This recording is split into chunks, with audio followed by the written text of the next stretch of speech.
हमने उस दिन बताया था आपको कि एक ऐसी आकृति किसी प्लेन में, किसी समतल में बनी हुई एक ऐसी आकृति जिसकी तीन भुजाएं होती हैं, याद है ना, जिसकी तीन भुजाएं होती हैं, जिसकी तीन साइड्स होती है, उस दिन हमने चर्चा करी थी। ऐसी आकृति को हम लोग क्या बोलते हैं? त्रिभुज। जैसे कि मान लीजिए उस दिन हमने आपको बताया था, ये प्लेन में हमने एक आकृति बना दी, इसका ए बी और तीन, ठीक है ना, ए बी सी, इसकी हमने तीन साइड दे दी ना, यहाँ से ए बी, दूसरी हो जाएगी बी सी, और तीसरी हो जाएगी यहाँ से सी से सी ए। चलिए, तो ये हमारी तीनों क्या हो गई? साइड। क्या हो गई? साइड। इसको हम लोग क्या बोलते हैं? भुजा ना। तो ऐसी आकृति जिसकी तीन भुजाएं होती हैं और तीनों भुजाएं आपस में एक दूसरे से घिरी हुई होती हैं, बात समझ में, आपस में एक दूसरे से बंद होती हैं, उसी आकृति को हम बोलते हैं त्रिभुज। ऐसा ना कि मान लीजिए एक ये हो गई, एक ये हो गई और एक ये, इसमें भी तो तीन भुजाएं ना। क्या यहाँ पे ट्रायंगल है?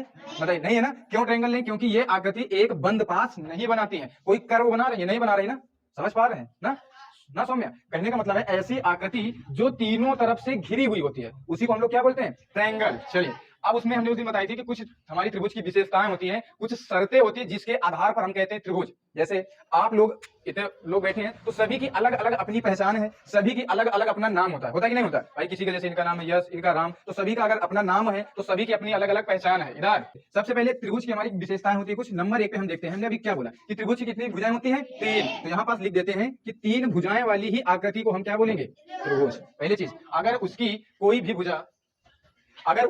भुजा खुली हुई होती है तो उसको हम त्रिभुज नहीं बोलते हैं। आगे चलिए, दूसरा, सभी त्रिभुज में हमने उस दिन बताया था कि तीन शीर्ष होते हैं। क्या होते हैं? शीर्ष। शीर्ष को हम लोग क्या बोलते हैं? वर्टेक्स। क्या बोलते हैं? वर्टेक्स। चलिए, क्लियर। तो देखिए, जैसे हमारे पास एक शीर्ष ये हो गया, एक शीर्ष ये हो गया और एक शीर्ष, तो अगर हम कह सकते हैं ना इसमें कि ए बी और सी, शीर्ष। शीर्ष मतलब होता है जिस प्रकार हमारे सर होता है ना, तो वैसे त्रिभुज जो होता है उसके तीन सर होते हैं। क्लियर है ना? और सर कैसे बनते हैं? जब दो लाइन किसी एंगल पे आके मिलती है। बात समझ में? देखो, जैसे एक ये लाइन है, एक ये लाइन, इन दोनों लाइनों को हमने इस एंगल पे मिला दिया तो एक शीर्ष बन गया। बात समझ में? जहां दो लाइन मिलती है वही शीर्ष बनता है। क्लियर है ना? तो जब दो लाइन आके आपस में इंटरसेक्ट करती है या ज्वाइंट होती है तो उसी को हम बोलते हैं कि ये हमारा त्रिभुज का शीर्ष है। क्लियर है ना? चलिए, तो यहाँ पास हमारे पास शीर्ष कौन कौन से हैं? A B C. कितने शीर्ष हो गए?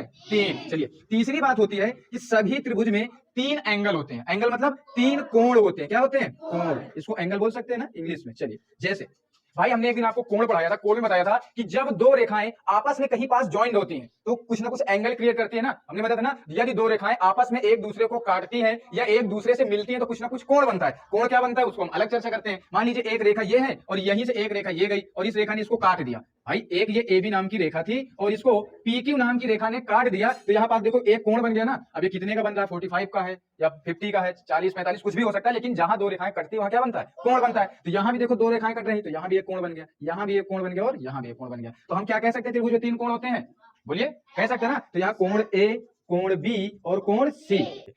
तो त्रिभुज में हमारे पास फिर से एक बार हम लोग रिवाइज कर लेते हैं कि त्रिभुज में हमारे पास तीन कोण, तीन भुजाएं और तीन शीर्ष होते हैं। क्लियर है ना? तो एक ऐसी आकृति जिनमें तीन भुजाएं, तीन कोण और तीन शीर्ष होते हैं, उसी को हम क्या बोलते हैं? क्लियर है ना? बोलिए तुम लोग, त्रिभुज बोलते हैं। एक बताओ, इतनी बात क्लियर है ना? रेस कर दिया जाए पक्का? चलिए, हम लोग चर्चा करेंगे टाइप्स ऑफ ट्रायंगल। किसकी चर्चा करेंगे? Types of triangle. चलिए, अब ट्रायंगल के टाइप्स मतलब क्या होते हैं? त्रिभुज के प्रकार। त्रिभुज के प्रकार। अब ये समझ भाई, हिंदी पास इधर चर्चा करिएगा आप लोग। जो त्रिभुज का प्रकार होता है वो त्रिभुज हमारे दो प्रकार से होते हैं। जैसे हमने कहा त्रिभुज में एक तो साइड हो गई, एक तो कोण हो गया, दो होते हैं ना, मतलब भुजाएं और कोण होते हैं त्रिभुज में। तो त्रिभुज का जो हमारा होता है वो पहला तो होता है भुजा के आधार पर, भुजा के आधार पर, और दूसरा जो त्रिभुज होता है वो कोण के आधार पर, कोण के आधार पर। अगर इंग्लिश में बोले तो basis of sides and base of angle. त्रिभुज जो हमारा होता है टू टाइप्स का होता है, दो प्रकार का होता है, पहला कोण के आधार पर, दूसरा भुजा के आधार पर, ऐसा बोल सकते हो। ठीक है, तो उस दिन हम लोगों ने चर्चा करी थी कि त्रिभुज हमारा भुजा के आधार पर कितने प्रकार का होता है। तो इसमें आप लोग लिख लेंगे कि त्रिभुज भुजा के आधार पर तीन प्रकार का होता है। पहला क्या होता है? चलिए उसको समझते हैं। पहला होता है समबाहु त्रिभुज। क्या होता है? चलिए, ठीक है, समबाहु त्रिभुज। दूसरा होता है समद्विबाहु त्रिभुज। क्या होता है? समद्विबाहु त्रिभुज। तीसरा हमारे पास होता है विषम बाहु त्रिभुज। आगे देखते हैं, समबाहु त्रिभुज, समद्विबाहु त्रिभुज और विषम द्विबाहु त्रिभुज। अब इसको हम समझते हैं कि ये क्या होता है। यहाँ पास हम लोग अब फिगर बना के समझते हैं। पहला फिगर हम लोग बनाते हैं, यहां पास देख लेते हैं। समबाहु त्रिभुज क्या होता है? ऐसा त्रिभुज जिसकी सारी भुजाएं बराबर होती हैं। ऐसा त्रिभुज जिसकी कितनी भुजाएं होती? 3, और तीनों अगर भुजाएं बराबर होती हैं तो उसी को हम बोलते हैं समबाहु त्रिभुज। क्लियर है ना?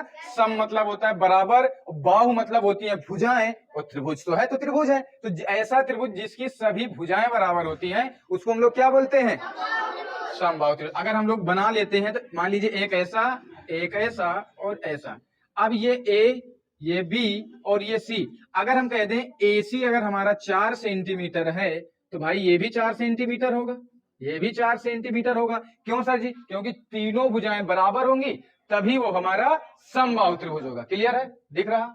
नहीं दिख रहा है? कहां दिख रहा है? त्रिभुज जिसकी सारी भुजाएं बराबर होती है, दूसरा होता है समद्विबाहु त्रिभुज जिसकी 2 भुजाएं बराबर होती हैं, और एक होता है विषम बाहु त्रिभुज जिसकी सारी भुजाएं अलग अलग होती हैं, मतलब कोई भी भुजा बराबर नहीं होती है। तो पहला हमने देख लिया कि इसको हम बोल सकते हैं समबाहु। बताइए बोल सकते हैं कि नहीं बोल सकते? चलिए दूसरा हम इसको ऐसा त्रिभुज जिसकी केवल 2 भुजाएं बराबर होती हैं उसको बोलते हैं समबाहु त्रिभुज। तो इसको मान लेते हैं 4 सेंटीमीटर, इसको 4 और इसको कर लेते हैं 6 ना। इसकी 3 भुजाओं में से 2 भुजाएं बराबर हैं और एक भुजा सबसे अलग है। क्लियर है? उसके बाद तीसरा त्रिभुज होता है हमारा विषम बाहु त्रिभुज। ऐसे मान लो अब इसकी ये हमारा 4 हो गया, ये 6 हो गया, ये 3 हो गया। ऐसे भी त्रिभुज देखने को मिलते हैं ना, मिलते कि नहीं? जिसकी अलग अलग भुजाएं होती हैं। तो ऐसे त्रिभुज को हम लोग क्या बोलते हैं? क्या बोलते हैं? बहुत तेज से बोलते हैं।